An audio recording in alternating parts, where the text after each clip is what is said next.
Warning, this podcast contains offensive language and an interview with Will from Ships Have Sailed. I said that wrong, didn't I? No. I didn't? No. Fantastic. Just say listener discretion is advised. Listener discretion is advised. Thank you so very much for that intro, Bex. This is Gareth's Random Ramblings, a special edition just before Christmas. As we said last episode, we are going to be doing the 12 days of podcasts, which we are looking very forward to. So if you are coming here to this podcast because of the interview we're doing with Will from Ships Have Sailed, thank you so very much for clicking the link. Appreciate it immensely. If you click subscribe on whichever way you go through Spreaker, through YouTube, through iTunes, whichever, I will love you immensely. I would give you $1, but I don't have $1. But I would just like to say to you all, thank you so very much for tuning in. Next week we are doing 12 days of Christmas, but we call it the 12 days of podcast. So it's going to be rituals and customs. That's what Customs and traditions. What rituals is? Rituals is a little bit more not morbid, isn't it? Yeah, it's not the right. All right. Right thing to say. So customs and traditions of people from around the world for every day up to Christmas. So it's going to be quite exciting, quite a lot of fun. We love doing it for people. So yes, and normally we would do. Bex and I did discuss about doing a little. Like a show beforehand and then going straight into the interview. But the interview is actually quite long and it's quite enjoyable. So we've just decided, you know what? Let's just get into the interview straight away. So thank you so very much for listening. There's nothing really else to say other than... No. Have fun with your interview. I will, and I haven't edited it in any way, shape or form. So, what? Nothing. We haven't edited it in any way, shape or form. So basically... I'm just going to hit play, and this is how the whole thing started and how it went. So, ladies and gentlemen, it is time to hear from... Hey, Gareth, this is Will Carpenter. How are you? Great, mate. How are you? Not too bad. Sorry, my other call went long. I try to avoid that, but sometimes sometimes people don't schedule as much as what they need, you know? You're a busy man. It's all right. It's all good. As I said, it's only... what is it? 6:15 here in the morning, so it's fine. It's all good. Right on, man. So how's your day going so far? We've brought a new coffee machine for Christmas, so we've been trying that out. So I've been buzzing on excited nerves having a chat with you, and also about 3 shots of espresso coffee. So nice. Feel sorry for my fiance. Yeah, right on. Well, I'm an espresso guy myself. We have, my wife and I have a Nespresso machine, and it's just fantastic. The only bad thing about those ones is when George Clooney shows up. It's annoying. Right? I just gotta say, man. Totally. Alright, so as you can tell, this the interview is going to be very, very serious. Totally. We'll cross everything off in the world that's happening right now. We'll be fine. So, if you're cool, we'll just get into it. That's fine, mate? Yeah, absolutely. No worries. Alright, so I was going to start recording this through the computer, but for some reason the computer pooped itself. So, you are going through my iPhone right now. So it's good. It's a different kind of interview today. Yeah, it's a new test of new micro technology, right? Exactly, and what better way to do it than talking to you, man? Yeah, for sure. Well, I'm excited as well. I'm really glad we connected. Yeah, I was going to say, because I was looking back on it trying to figure out how we started talking. Granted, it's been, a week of that kind of thing, but how we started talking. And you originally started following me. I'm not trying to say who's the fanboy here, but I'm just saying.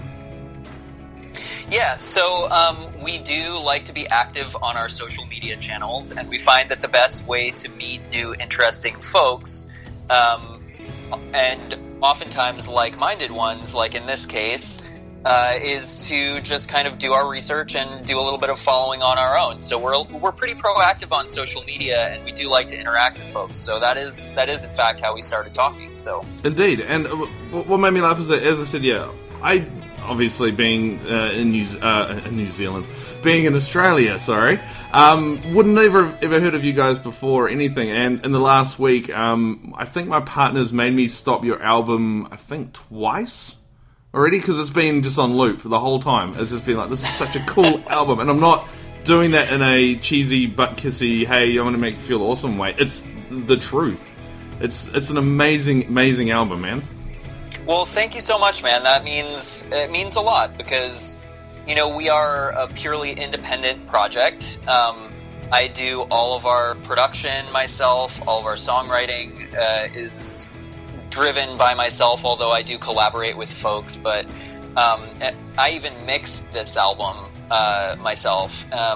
And there is no label involved. It's really just us driving this whole project forward. So hearing that from yourself, and honestly, we've been getting really good feedback about the album. So it just really does go a long way to kind of validate what we're trying to do. And it tells us that the music itself is worth listening to, which, you get in a vacuum and you're creating this stuff in a room with a very small group of people, and you're not really bouncing it off a whole team, right? And you sometimes, over thousands and thousands of listens, you always have that little glimmer of doubt. You're like, well, I think it's good, but you'll never really know until you put it out there. So I appreciate that. Thank you for the compliment. That means a lot to us. I was going to say, you can tell the difference between someone who does it for a job like Will or someone like me, because my parody songs, because I do parody stuff as well, and basically it's me walking around the house annoying Bex by playing the same song over and over, doing my own lyrics, then coming into recording it, then basically doing it one take and that's it, because I'm too lazy to edit it. So if I make a mistake, the whole thing has to be done again, which is kind of counterproductive really, but it works, it does the job, it's fine.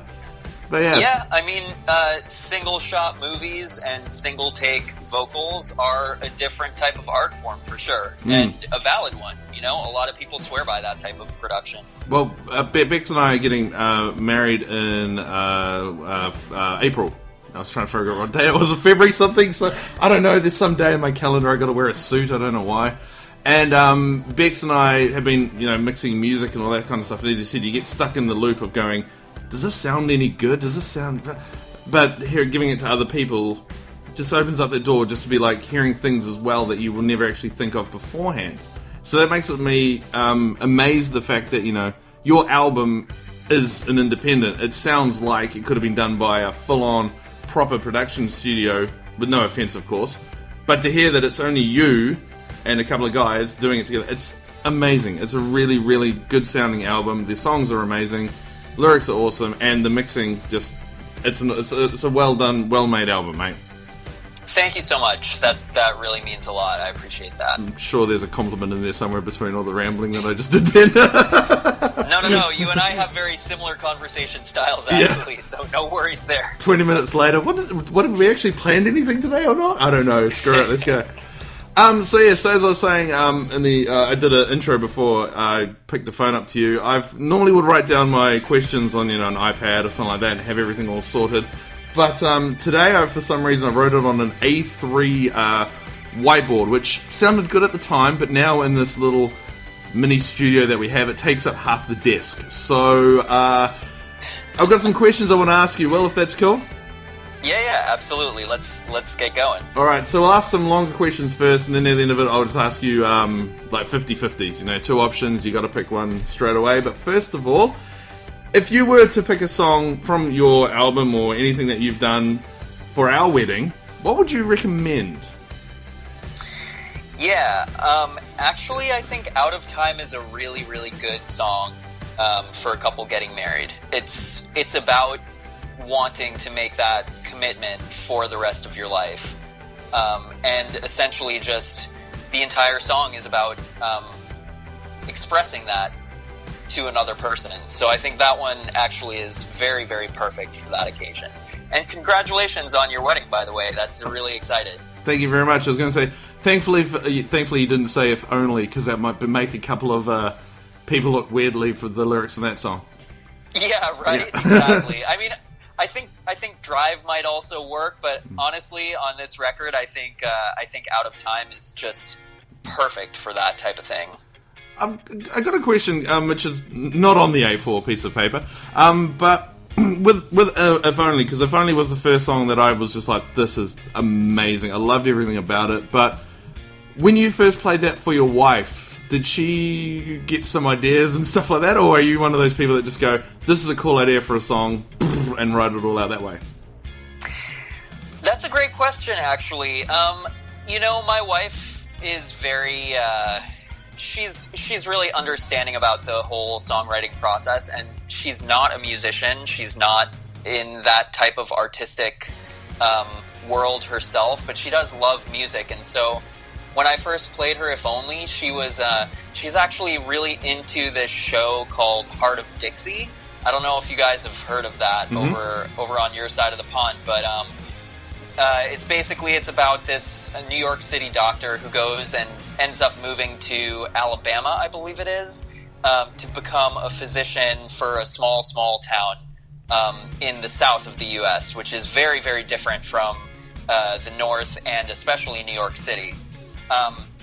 And the show is very, very well known for their really good music supervision and really, really just great songs, great music, and good like moments in the production that are featuring songs. And so, as opposed to getting caught up on the lyric throughout, the first time Pyle heard it, she was just like, "Oh my god, I could totally hear this on Heart of Dixie."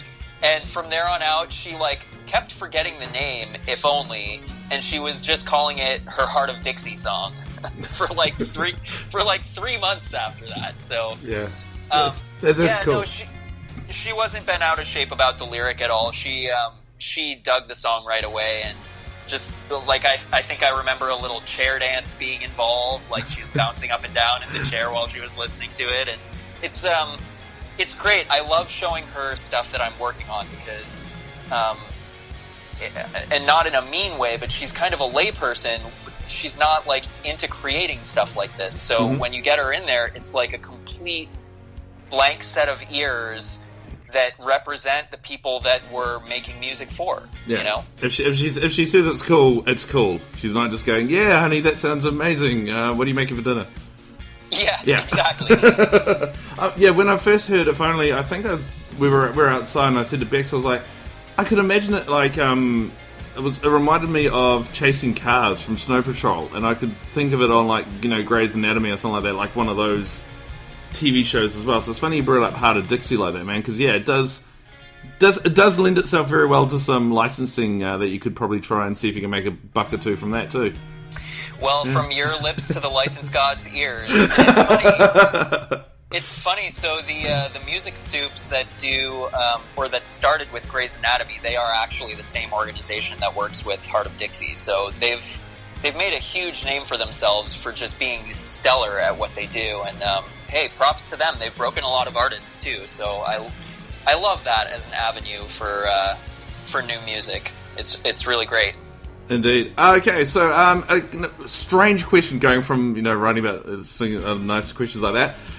It's a zombie apocalypse, Will. You've got 5 things you got to grab. What would be the 5 things you would grab? Oh man! All right, so there's like a gun control argument going on in my country right now. Yep. And I'm actually not a gun owner. So I think, I would have to grab something that's really heavy and like long that I could bludgeon people in the head with, right? Not people, right? But zombies. Zombies, of yeah, course. of course. Because brain trauma is a must there.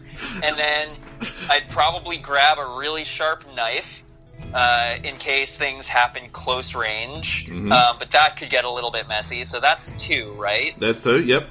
Let me just articulate that the heavy thing, it might actually have to be one of my electric guitars. I may not have anything else aside from that. That would be heavy enough, and you could wield it like an axe. I just got this image now of Will like running down to the corner dairy, and there's someone, "Save me!" Thwack! Oh shit! You're not a zombie. Sorry. Right? That would do the job. This is a tough question, man. I think I would probably have to take some survival things. Like perhaps a super tool knife, and something to like a refillable water bottle. Yep. So now we're at 4. Don't forget to mention your wife, maybe. Pardon what? Yeah. Oh, does she get 5 things too? No. She could be one of your 5 things, or no. Yeah, that's yeah. All right. Well, I was gonna say a blanket, but she's always cold. So if I brought her